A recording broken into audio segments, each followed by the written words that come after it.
రుద్రమదేవి అను నేను నా ప్రజల ధన ప్రాణ మాన ముఖ్యంగా ఆడవారి కోసం ఎంత కష్టాలైనా ఓర్చుకుంటానని మీకోసం పనిచేస్తానని ప్రమాణం చేస్తున్నాను.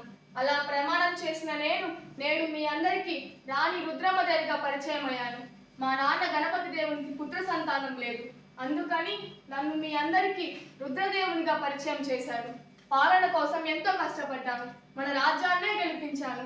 అలా సుదీక్షంగా జరుగుతున్న పాలనలో నేను మీ రుద్రమదేవిని తెలిసింది. ఒప్పుకోలేదు, కొంతమంది సామంతులు నన్ను ఒప్పుకోలేదు.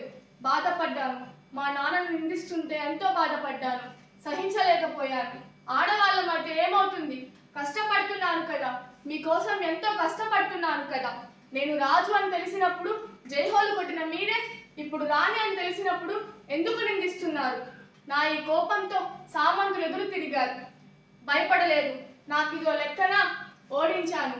నా కోపంతో వాళ్ళని ఎప్పుడో ఓడించాను.